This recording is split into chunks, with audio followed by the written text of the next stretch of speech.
मेरे दोस्तों, सुबह ही सुबह एक बड़ी खबर के साथ आपके सामने हुआ हूं हाजिर। बाइडन बुरी तरह से नेतन्याहू से नाराज़ हो गए हैं। मेरे दोस्तों, अगर आप हमारे वीडियोस को, हमारी रिपोर्ट को देख रहे हैं तो आप इन सब चीज़ों से पहले से ही आगाह होंगे, क्योंकि हम एडवांस में आपको हालात भी बता देते हैं कि देखिए अब ऐसा हो सकता है।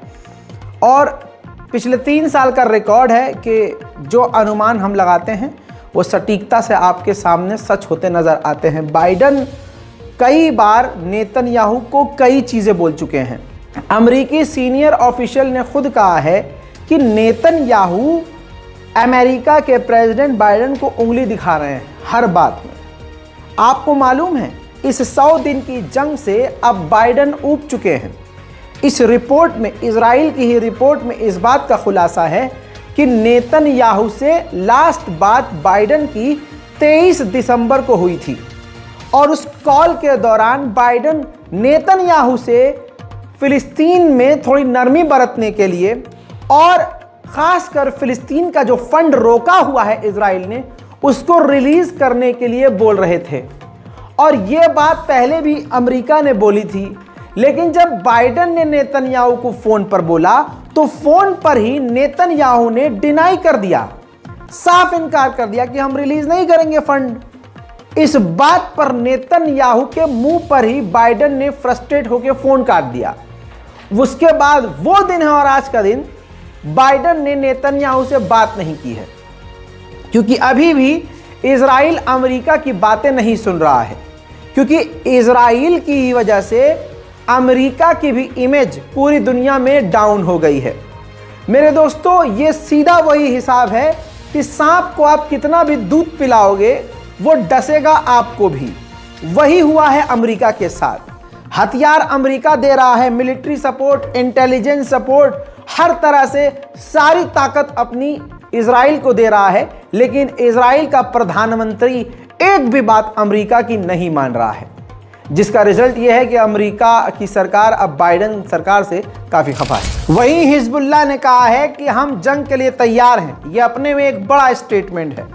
हिजबुल्लाह ने यह भी कहा कि यमन पर हमला करने के बाद हालात और बिगड़ गए हैं। रेड सी, लेबनान, इराक, ये तमाम हम सब के सब गज़ा से जुड़े हुए हैं, लिहाजा अब तमाम समुद्री जहाज़ों को खतरा बढ़ गया है। वहीं हसन नसरुल्लाह ने, जो हिजबुल्लाह के सुप्रीम लीडर हैं, उन्होंने कहा कि इजराइल को इन 100 दिनों की जंग में कुछ भी हासिल नहीं हुआ है। वहीं उन्होंने ये भी कहा है कि इजराइल पूरी तरह से फेल हुआ है अपने किसी भी एक कैदी को जिंदा छुड़ाने के लिए, क्योंकि आप जानते हैं कि अगर हमास की कैद से कोई आज़ाद हुआ है तो हमास ने डील के बाद आज़ाद किया है। इजराइल की सेना किसी को अब तक छुड़ा नहीं पाई ऑपरेशन करके। हसन नसरुल्लाह ने वही बात बोली जो बात ऑन रिकॉर्ड है, और इस बात को हम आपको पहले बता चुके हैं।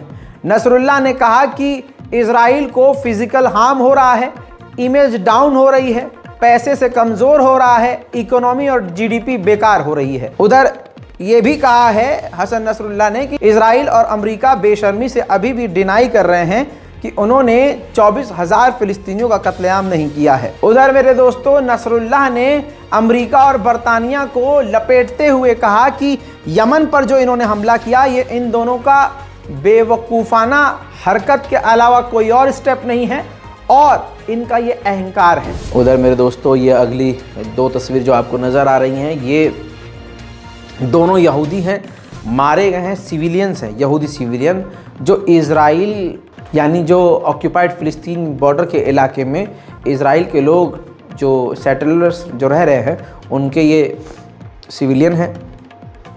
हिजबुल्लाह की तरफ से हमला हुआ और उस हमले में ये दोनों यहूदी मारे गए हैं। उधर ईरान ने अपने लिए कहा कि फ़िलिस्तीन को सपोर्ट करना, फ़िलिस्तीन की आवाज़ उठाना ईरान के लिए सबसे ज़रूरी है। साथ ही उन्होंने ये भी कहा कि जो ऑक्यूपेशन है, जो कब्ज़ा किया हुआ है, वो कब्ज़ा इजराइल को ख़त्म करना होगा और उसने जो वॉर क्राइम किए हैं, कत्लेआम किए हैं, उसकी सज़ा उसको भुगतनी होगी। साथ ही सऊदी अरब और दूसरे अरब देशों को ताना मारते हुए इब्राहिम रईसी ने कहा कि इजराइल से नॉर्मलाइजेशन करने से कोई भी सिक्योरिटी दूसरे अरब देशों को नहीं मिलने वाली। इब्राहिम रईसी ने किसी को भी नहीं बख्शा है। वेस्ट को लताड़ लगाते हुए कहा कि गाज़ा के अंदर जेनोसाइड हो ही नहीं सकता था अगर वेस्ट इजराइल का साथ न देते। साथ में इब्राहिम रईसी ने आखिर में जो बड़ी बात कही वो ये कही कि अब फिलिस्तीन का मुद्दा सिर्फ मुसलमानों का नहीं है, फिलिस्तीन का मुद्दा दुनिया भर के लोगों के लिए हो गया है। अंतर्राष्ट्रीय फुटबॉल मैच हो रहा था फिलिस्तीन और ईरान के बीच में।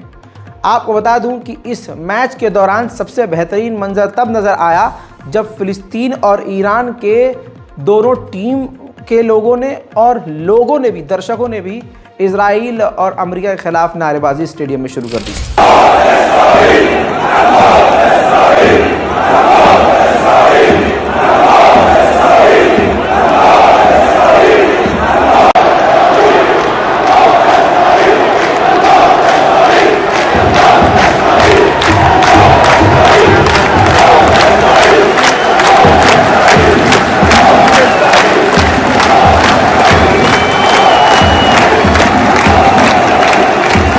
अब तक इस जंग में 11,000 रॉकेट इजराइल पर आ चुके हैं, 9,000 मिसाइलें गाजा से दागी गई हैं और 2,000 मिसाइलें अब तक लेबनान की तरफ से इजराइल पर दागी गई हैं। उधर हमास ने साफ तौर से कहा है कि इलाके में शांति आ ही नहीं सकती जब तक फिलिस्तीनियों का मुद्दा हल न किया जाए। फिलहाल की इस रिपोर्ट में इतना ही। इस रिपोर्ट को शेयर कीजिए, सब्सक्राइब कीजिए हमारे इस चैनल को और इंतज़ार कीजिए हमारे अगले अपडेट का, जो कि थोड़ी ही देर में आपको बड़ी जानकारियों और बड़े सबूतों के साथ आपके सामने हाजिर होऊंगा। जय हिंद।